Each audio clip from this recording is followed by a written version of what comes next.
us, when Napoleon realized he was losing the colony that is essentially responsible for France as we know it. France would not look the way it does. It's essentially built on the backs of the labor of enslaved Africans, right?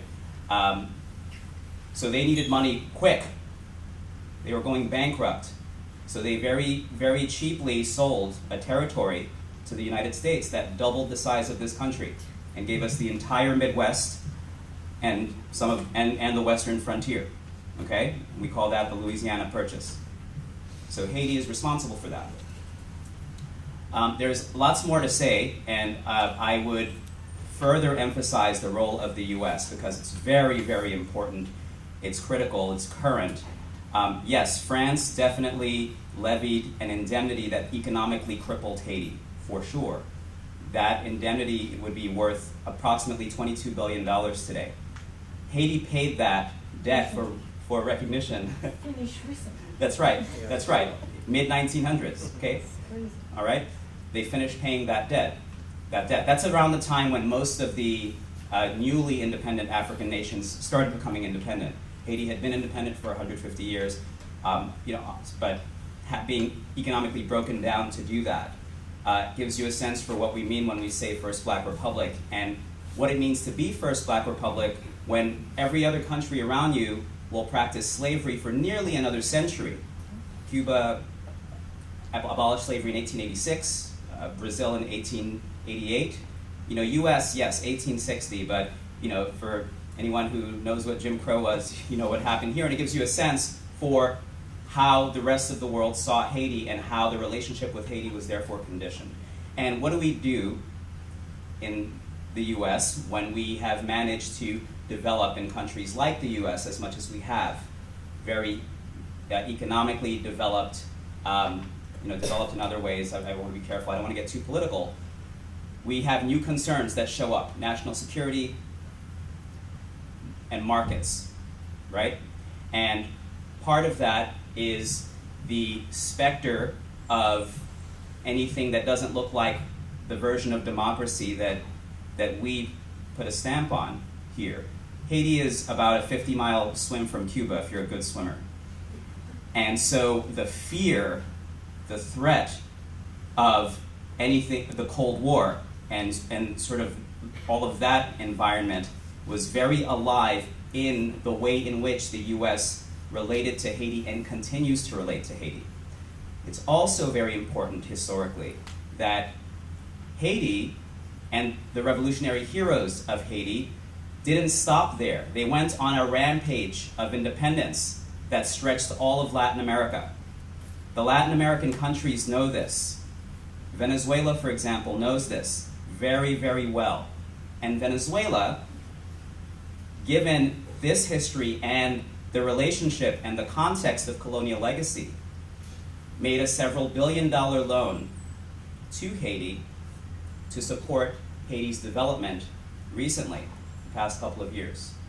And when the accounting was done to figure out where that money went, they couldn't figure out where it went. So where we are now in Haiti is really starting in July, following a newly threatening raise in gas prices that had people start looking at what is going on here. The context of corruption was there, it's constant. It's also, in most of the sub-Saharan African countries, we know this. This is all colonial legacy, right? So the corruption was very alive. But now something new happened. A Haitian Canadian on social media, filmmaker, blindfolded his eyes and put up a sign that said, "Côté called PetroCaribe." Where is the PetroCaribe money? Because that's the Venezuelan oil group that made that several billion-dollar loan. And that movement spread. And now what we have seen happening in Haiti since July of last year, and periodically since then, and sort of gaining momentum over the past several months, is a wave of demonstrations and protests, anti-corruption protests, that are getting stronger and stronger and stronger and demanding accountability around this development money to people who are starving, who are dying, who are sick, who are broken for so many reasons, and yet somehow continue to be as resilient as they were over 200 years ago, and are demanding accountability, and they are demanding a new government. The Prime Minister was fired a few days ago. It's one of the repercussions of this. So let me jump into what I'm supposed to talk about. Okay, 2 minutes? 2 minutes? So to finish, what I did is I made a list of about a dozen of the recent headlines in the leading Haitian newspaper related to healthcare, just to give you a sense, and I'll just leave you with those titles. I'm going to try to translate them here. First one, counterfeit medication. Be careful of false injectable phenobarbital, which is a medication used to control seizures. Number 2, soon no more blood available for the sick people if nothing is done. 3, diplomas received at the new graduating class of the State Medical School. 4, the Ministry of Public Health and the Population warns against a false medication. 5, clarithromycin tablets, 500 milligrams of false medication in circulation.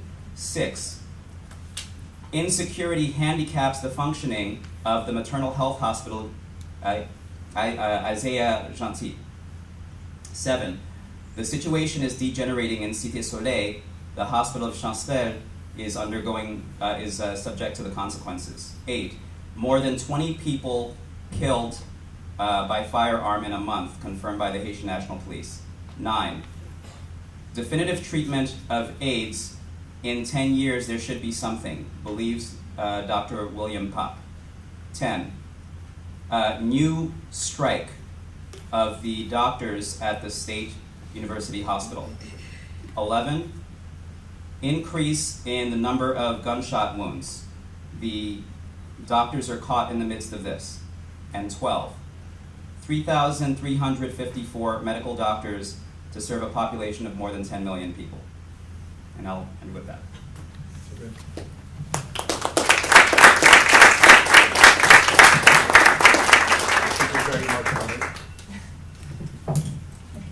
I'm not very good at holding this. Can everybody hear me? I use my hands a lot. My students will tell you, right? I know I have to be careful not to hurt you. I think a little closer. That's right. So my name is Sabrina, and I want to do a personal introduction as well, just to give you a context of how I view the world and how I view Haiti. I was born and raised in Haiti. I was the first generation born. My parents migrated to Haiti, long story. One from the DR, the other one from, believe it or not, Bethlehem, Palestine. But here I am, I was born and raised in Haiti.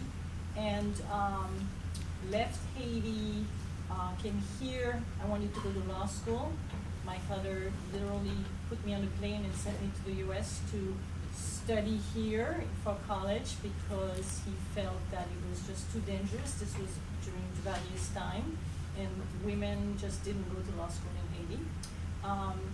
And so after I got my diploma, my father came for the graduation, and I said, here you are, now I'm going back, I'm going to law school, which I did. Went back to Haiti, went to law school, and worked in Cité Soleil, and worked in public health, fell in love with public health, and determined that law and public health goes hand in hand, and worked with Johns Hopkins University, obtained both my JD and my MPH, went back to Haiti to continue to work, and there is where everything changed, because you never know how life changed. But my experience growing up, I think, was very interesting in that as a first generation Haitian, I found myself to be a minority within a minority. I was a minority because I was white in a black country, at least my skin looked like it, but I used to tell my Haitian friend, I'm black, it's just that my skin turned over. And the second thing was that I was relatively well off in a very poor country. And so when you grow up in such circumstances, I mean, we all go through our teenage identity crisis, right? Mine was, I'm gonna need a neurosurgeon soon, by the way. Seriously, something went wrong. But it was you had to make a choice, and I remember so many conversations with my friends where I would feel that you can't ignore the poverty next to you. But I think, looking back now and becoming a little bit wiser, I think it was probably their survival mode, right? Because let's face it, you can't ignore it, and you have a sense of guilt. It's almost like the survival guilt, right? If you're in a car accident and somebody passes away but you survive, you have the survival guilt, right? It's trauma. And I think that some of us, some of my friends at least, really had this guilt and couldn't deal with it, and therefore sort of barricaded themselves and say, I can't see it. I refuse to see it. And it's kind of expressed even in as you walk downtown, or as you go into the towns. If you visit Haiti, you'll see the rich people leaving behind walls, right? There's like big walls, but it's almost like I don't want to see what's out there, so I have those big walls. And tinted glasses in your car, because, you know, to me now, reflecting back, I'm like, yeah, you don't want to see it because it brings too much guilt. And then there's the other group that says, okay, no, I'm not going to ignore it, I'm going to roll up my sleeve and I'm going to work. I was in that, I'm going to roll up my sleeve and work group, and found myself working in Space Soleil, and realizing, you know, I'll go there, I'd work with my jeans and my this and my that, pull up my hair, you know, the whole 9 yards, and then go home, take a shower, get all dressed up with jewelry and all, makeup and all, and go to a party. And one day, looking in the mirror, I'm like, what the hell? I'm like in two different worlds. What is this? You know, you have this dilemma, this internal dilemma as to who are you? Are you the social worker? Or you this rich guy? What world do you live in? And growing up in such a situation, I think, is extremely important to understand, because that is the dynamic that you still see. That is the political and social dynamic that you still see. When I listen to the news, when I go back to Haiti, I see it more vividly than I did when I was a teenager. I don't think I really absorbed and comprehended all of that. But the truth of the matter is that you are living in that colonial situation still, because even though it is the first black country, there is still this thought somehow in the society that those who have lighter skin somehow are better off. Well, it's partly because most of them are indeed financially better off, right? So there's this class mixed with this race situation. I have to say that my recent trips, I've seen a little less of that, but when I was growing up, it was relatively a strong issue, and that is a reality that confronts us every day. The second thing I would mention is that working in public health at the time, it was HIV. HIV hurt Haiti so bad. And the reason why, for those of you who may not know, when it all started and was discovered in San Francisco, I believe, or California, somewhere, it was determined that it was mostly happening to Haitians who were gay, and therefore it was called 4-H. It was Haitian, I can't remember, homosexual, and then heroin addict. Thank you. I remember 4-H, right? And as that news spread, at the time, one of the richest, one of the way Haiti had riches, if you may, was for tourism. Tourism died overnight. Overnight. People were not coming to Haiti. And even after, when it was all discovered that really Haiti did not create HIV, that was not the case, it still is a stigma that stayed for a very long time. And everything that was built for tourism, all the local shop, everything, it really was an economic struggle for us. And I remember vividly that time. In addition to that, we have no border, maritime or border control. And so we are somewhat at the mercy of those who want to deal drugs and want to bring drugs from all over the world as a kind of a stepping stone to, you know, either the US or wherever else they're going. So this arm dealing, the drug, all of that is slowly and surely started to infiltrate. And I remember in Cité Soleil, when I started, there was very little of that, very little. I mean, it was just almost none of that. Within 2, 3, 4, 5 years, it was there. You couldn't escape it, and it became more and more dangerous. Partly due to a series of things. People who were arrested in the US, for example, for drug dealing or for whatever, instead of staying in the US to, you know, pay for their crime, were sent back to Haiti. So we had shipments of people arriving. They were not going to jail. They were just dropped off. These are all things that I lived, and I remember at the time it was a very controversial situation. But these are things that created a certain dynamic in the day-to-day lives of individuals. Cité Soleil became something else overnight. I mean, I could sleep there. I would go at 6 in the morning. I would leave at 8 o'clock. There was no issues, no problem. Overnight, I had my students, because I used to teach there too, coming in and saying, you gotta go, you gotta go. It wasn't them. It was infiltration. And that is a reality that is not spoken enough, but I think is very important when we think and consider the dynamic of what's going on. When we talk about PetroCaribe, so Venezuela gives us petroleum and sells it to us, not just to us, but a lot of Caribbean, so sells it to us for between 5 to 50% of the actual cost. And the balance of it, you pay it in 25 years, 1% interest. It's great, that's a deal. But the idea is with the money you save, you're gonna invest in economic development and all of that, right? So from 2008, we joined in 2007, I believe. Between 2008 and 2012, we technically saved $1.7 billion. 2 minutes to one. But $1.7 billion that were spent in so-called projects, right?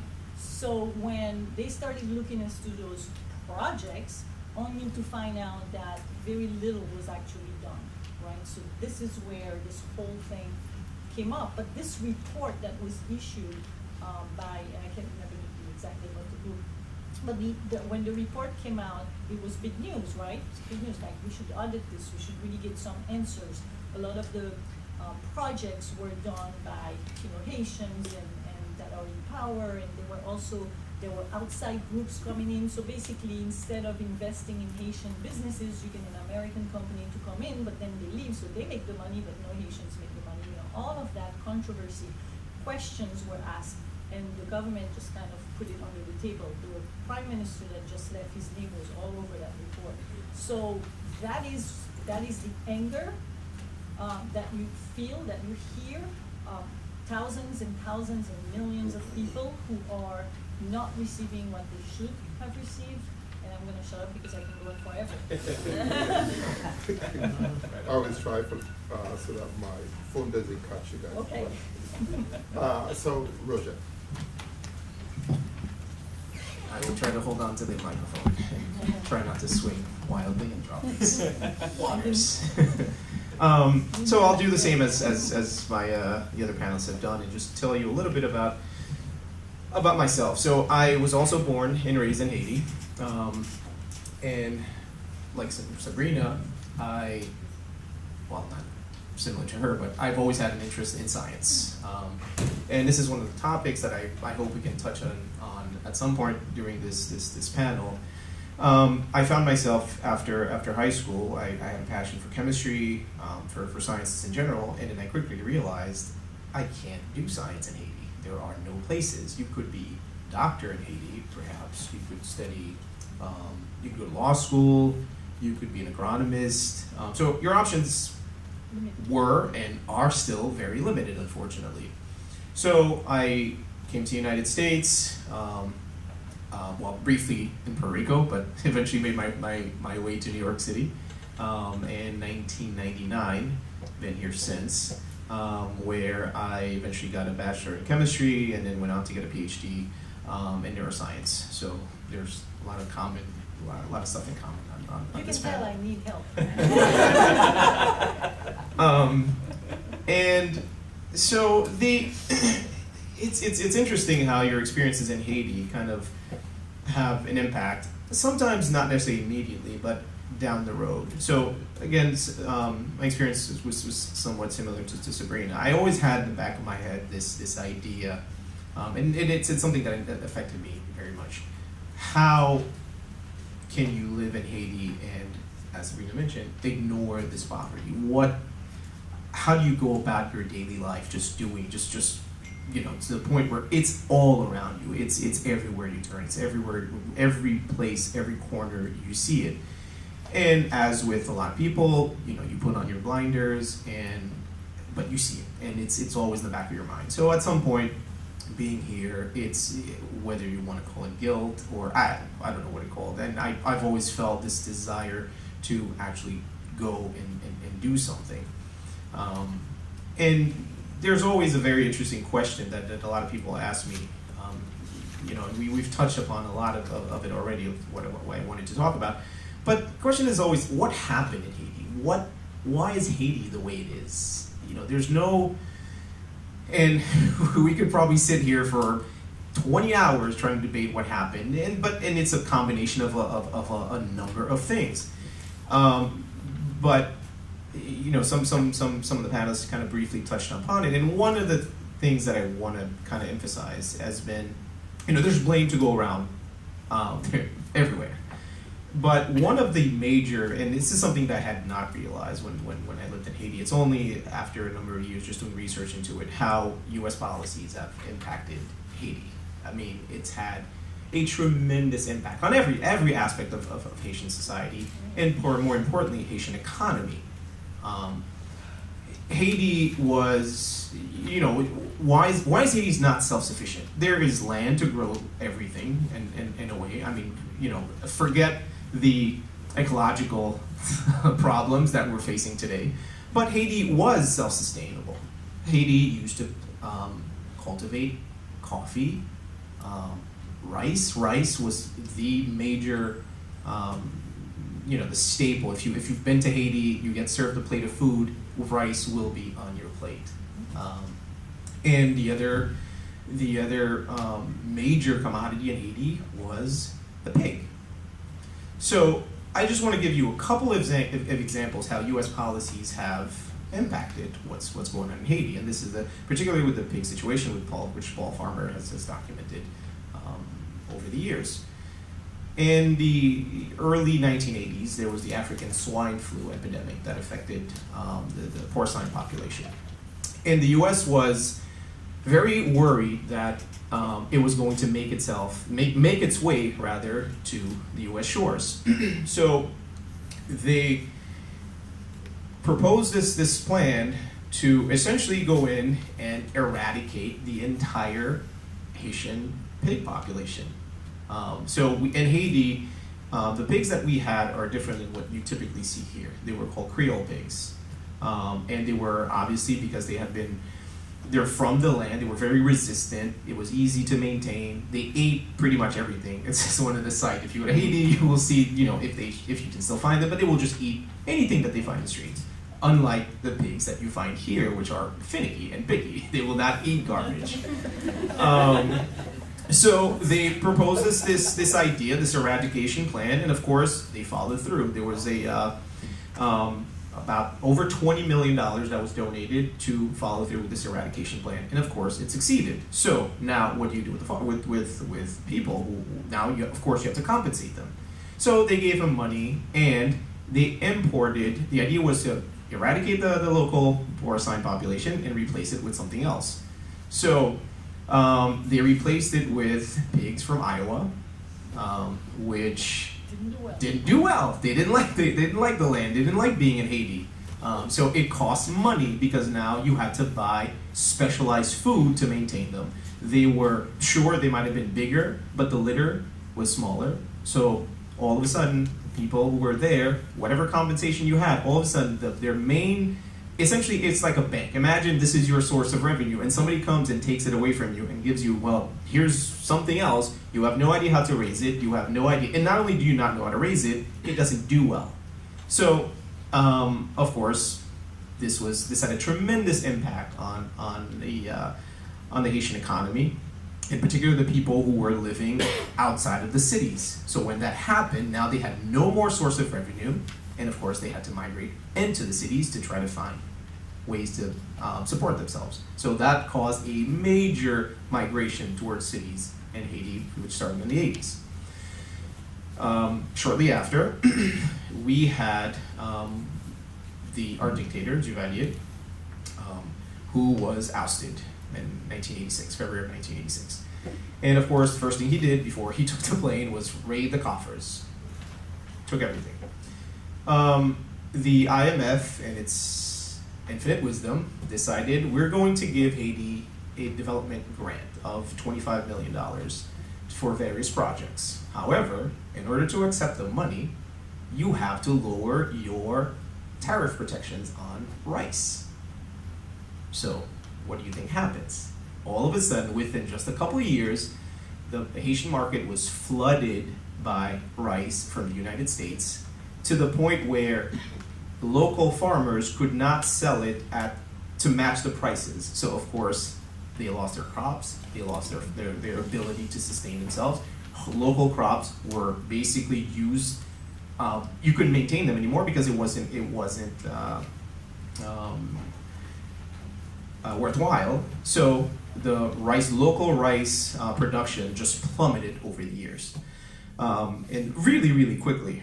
And these are, a couple of examples over the last few years. And now it's still ongoing. Now, not only with rice, but now we have the same problem with in the Dominican Republic, where tariffs have been lowered. So we get essentially all of our food production is imported in Haiti.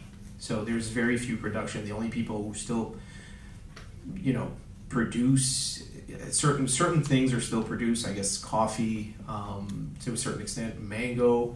And that's really about it. Haiti is one of the biggest importer of rice in the world.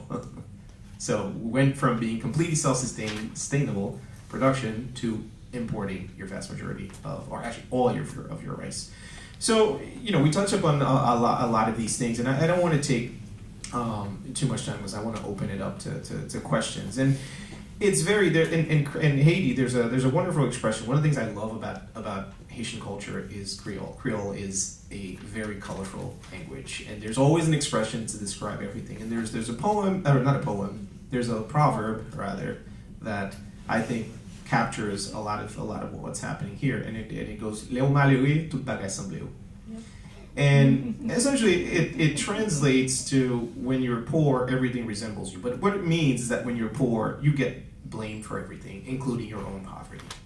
And it's not simple. Poverty is a complex problem. It's not just that people are lazy. It's not that people are, they don't work hard enough, or they're not taking advantage of their opportunities. It's a complex problem which we will not be solving here tonight. But it's when you think about what's happening in Haiti, I think it's very important to understand all of these issues. As Ismail pointed out, Haiti started off with a debt. In order for France to accept your independence, you had to pay a debt. So already, you had a revolution that was extremely violent and destructive. So the country started from zero. On top of that, you're saddled with a debt that you just recently finished paying, and combined with horrible U.S. policies, not just U.S. policies, but policies from every place that France that pretends or claims that they're helping in some way. But a lot of times the help is accompanied by demands which cause further problems down the road. You don't think about it immediately, but they will cause problems down the road. Or sometimes, actually, people do know about these problems. They try to raise them, but nobody listens a lot of time. Of course, local corruption is a huge problem in Haiti. We can't forget that as well. We can't place all the blame on external factors. Internal factors are largely responsible. As I said, there's blame to go around. So I think with that, I will. I still have 2 minutes. Everybody made it to the. It's all right. You can reclaim those 2 minutes because, as you rightly said, let's open it up.